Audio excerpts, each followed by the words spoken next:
Boston Bruins leading Pittsburgh 2-0, second period a few minutes off, and gives us a chance to talk to Orest Kindrachuk, the captain of Pittsburgh. And Orest, I know you've been injured a lot. It's been a very frustrating season for you. Hip pointer certainly hurts, but I guess it hurts a lot more not playing in this series. Oh, this is the best time of year. Playoffs, you know, that's where it really starts. There's a lot of intensity, a lot of hard work, and when you win and play hard, it really feels good. Howie mentioned at the top of the show the confidence. He noticed some of the Penguins coming in here tonight, talking it up, and the obvious look of confidence about the team. But did that all dissipate in that first period of play, do you think? Oh, I don't think so. There's 2 periods left. You know, both teams have their backs against the wall, so you know, over the years, a lot of funny things have happened in the playoffs. I think, you know, if we can capitalize on some power play goals, it could turn the game around.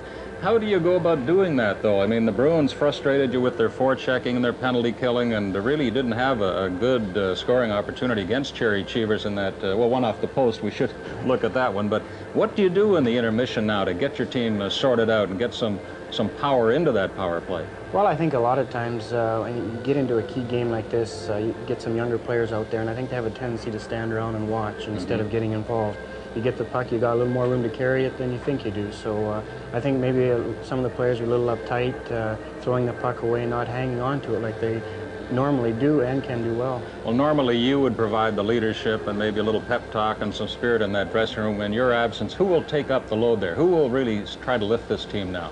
Well, I think, you know, you look at our club, I think everybody contributes pretty good. You know, we don't really have any real big superstars or anything. I think we have 23 players with us, and all 23 contribute. Everybody's always talking. Randy Carlisle's always talking. Even the players that aren't dressed, they're in there talking all the time, trying to help the players any way they can, that they might have seen something in the first period.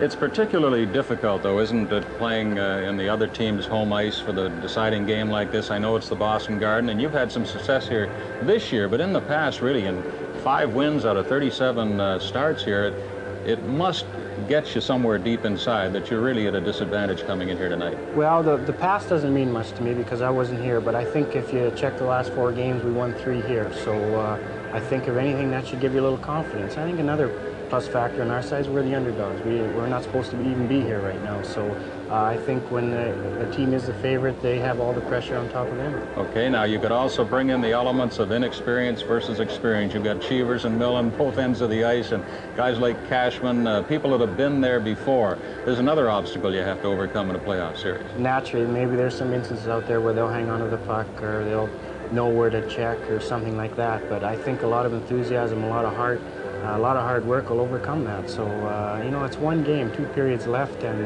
a lot of funny things can happen. What about a comment on the first 2 goals scored? It seems to me there were 2 Bruins left unattended on the first goal, and then Miller slipped through a couple of guys in the second one. Well, I think the first one, Greg Millen tried to clear it himself. It came around the boards, and Ray Bork, I believe he was wide open, and he took the shot, and then Peter McNabb was open. The second one, I believe both our defensemen were watching the puck carrier, therefore Miller got loose. If Pittsburgh should come back in this game, and as you say, anything can happen, would you be ready to play any further playoff games this year? Well, the longer, you know, if we keep going, I think the more days that I can rest a little, the chances become greater that I can play. I don't know if I'd be able to start the series or not, but I'd sure try to get in there as soon as I can. Well, let's hope you're healthy all season long next year, Orest, and thank you for joining us during the intermission. Thank you very much. Orest Kindrachuk of Pittsburgh, and Howie Meeker is standing by with his highlights. We'll return with the Stanley Cup playoffs in just a moment.